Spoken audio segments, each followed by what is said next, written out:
Hello guys and welcome back. In this video we are going to talk about how you can step into your new coaching identity.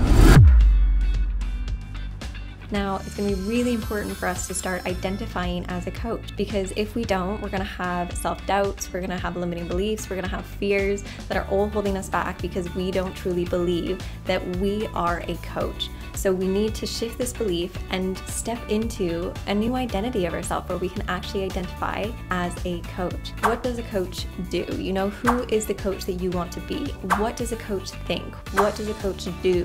What behaviors does a coach have? And really just think about who you want to be.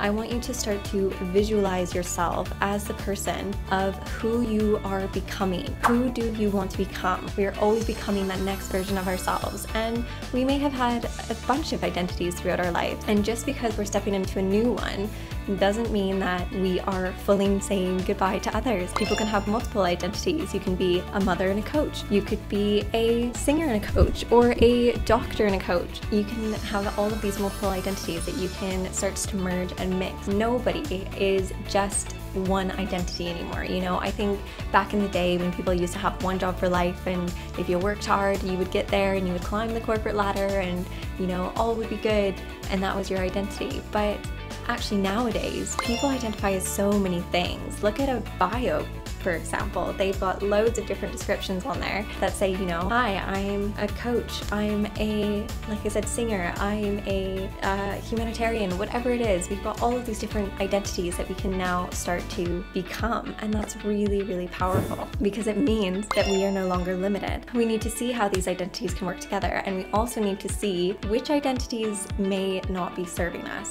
So is there an identity that you've had in the past that is holding you back? Maybe you were a really big partier. Maybe you were always out, you know, Friday, Saturday, Sunday, whatever it was, and now you no longer want to follow that path because you want to try something new.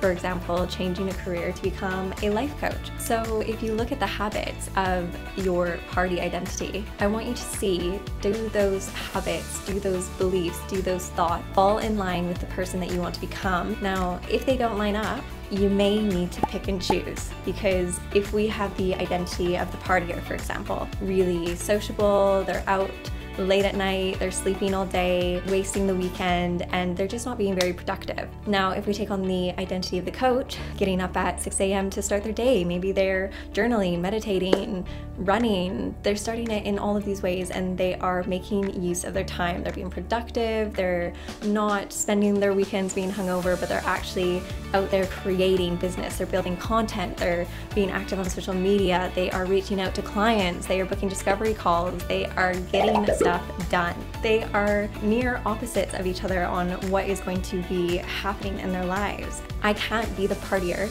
if I'm going to be a coach, because the two don't go hand in hand. So it's going to be quite impossible to be able to keep both identities. So you need to decide which identity you want to move forward with. And we may think it's easy because we go, well, I want the identity of the coach because that's who I want to be. But sometimes we forget everything else that goes in line with it. We're not only saying goodbye to that identity, but we're saying goodbye to certain things that go around with it. Maybe your friends are going to change. Your social circle isn't going to be the same because those people that you just hung out with all the time to go drinking with may not be supportive of your new lifestyle. Maybe they want to be staying out late and you're up early, you don't have time to see each other, maybe you're not drinking as much and they don't think that you're that much fun to be around anymore, and sooner or later it's just not going to work. And this is absolutely not the case for anyone and everyone, but this is just a broad example of the things that can happen when you are going to change and do a new identity and you are going to create a shift, and we need to be aware of what we are saying goodbye to and everything that comes with it. Everyone is different and we need to be able to make our own decisions, and that is what the power of coaching can provide to you. It can provide clarity on where you see yourself. You realize that what you want isn't really what you want, and those things are not going to be big enough reasons for you to pursue your dream. You need to be comfortable saying goodbye to certain people, you need to be comfortable saying goodbye to certain behaviors, and we need to start being open and welcoming to that new person, to that new version of ourselves that we want to be. Now, we can always learn to let go later on, but sometimes people just aren't ready for it in that moment. So if you have decided that that lifestyle is no longer serving you, that identity is no longer the person that you want to be, then we can really start to step into that new identity, because we're not going to be self-sabotaging or wanting to hold ourselves back, because we now know that we want to say yes to this path, even though we're losing some from the first. Now, once you come to this discovery again, I want you to really think about what is a coach? Who is a coach? Who is the coach that you want to be? Because we're all going to have different values, things that we really care about that are going to dictate our practice as a coach. And it's going to dictate the type of clients and everything that we get. So I want you to really clearly think about the coach that you are becoming, the coach that you want to be. What do they tell themselves? Does this person tell themselves that they can do it? Or does this person tell themselves that they're no good and probably gonna fail anyways? What thoughts are going along with this person? And if you're thinking, well, I want to be a successful coach, then it's probably the person that is thinking that they can do it, that they're amazing, that they can build a business. So once you have thought about what this person is thinking, then we can move on to behaviors. So what is this person actually doing? What habits are they building every single day that is going to get them success? And I want you to really plan out this person and then visualize it. And I want you to see it so clearly, all of these things. And I want you to feel what it feels like to be in this person's body. I want you to see through their eyes, and I want you to hear what they hear, and I want you to just feel all of the sensations in their body. Now do this for a few minutes until you really get a good sense of what it would be like to be this person. And then when you're ready, I want you to begin to emulate those. So I want you to do the things that they have done. So you're going to start to change your behaviors to be in line with that person. You're going to start to change your thoughts to be in line with that person. And when you start to do this over and over and over again, you're going to start to get so accustomed to it that they're going to become habits. Now, this may not happen right away. It feels a little bit like an act. It doesn't feel truthful. We get maybe a little bit of imposter syndrome, but that is part of the process, and it's just about acknowledging those things, but keep doing it. And you can work on your mindset to overcome imposter syndrome, and just know that imposter syndrome is so normal, it's so natural, and it's about really thinking, why is this important to me? Why is it important for me to continue to be this person that I want to become?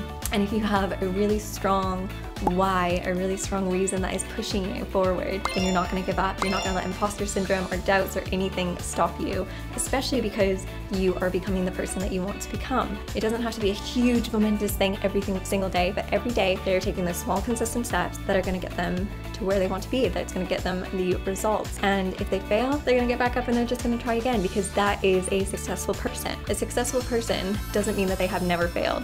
It means that they have failed and they have gotten back up, tried again, and pushed through. And even if you can't fully step into this identity right away, I want you to just keep trying, keep going at it, keep building those behaviors, keep building those habits, keep building those positive thoughts, because the more you do this, it's just going to start to become who you are. And you then will see that you have become the person because it's all already within you. That person who you want to be is already inside. He, she, they are just wanting to break out, burst out, and show themselves to the world. But you, the person that you are now, needs to be brave enough to be able to let that happen. You need to be brave enough to let that person come through. So I hope that you guys are going to take a leap of faith, trust the process, and really start to step into that coaching identity. And like I said, you need to start telling people, you are no longer that 9 to 5, you are a coach. So when people come up to you and they ask what you do, you're not in accounting, you're not a veterinarian, you're not any of those things. You are a coach. This is who you are. And when you're introducing yourself to people, it can be really useful to just start talking about your, what we like to call an I help statement. So instead of saying, oh, I'm a mindset coach or a transformation coach, you go, well, I help so-and-so to get so-and-so, to get this result, okay? Or I help this person that is struggling with this to get this result. That is just going to be able to connect you with your audience, and you don't have to go through the problems of, explaining what exactly a coach is. You can get them interested in a conversation, and that's all it is a conversation. Get them, and then you can book in a session. That is your best way to get somebody on board without having to explain what a coach is, because it can be a bit fiddly and can be difficult to explain. And so just get them in a conversation, explain what you do, who you help, what you help them with, and then get them on a call. And I guarantee you that if you do that, you're gonna start to see yourself fill up with clients. And how do I know this? Because it worked for me, it's worked for loads of my clients, it's worked for loads of our members in the coaching masters, and I have continuously seen results. And people call me up all the time, they go, oh my gosh, it worked. I just got 3 clients, I just got 1 client, I just got 5 clients, I've just booked 11 discovery calls. That is insane. And I hear this pretty much every single week by people being willing to put themselves out there and just acknowledging that they are in fact a coach. And I hope it's time for you to do the same. Step into that identity and you'd be surprised about the results that are going to come your way. Thank you guys so much for taking this time to spend this time watching this video with me. Make sure to hit that like button, and I hope I'm seeing a lot more of you out there letting people know that you're a coach. Go and get it.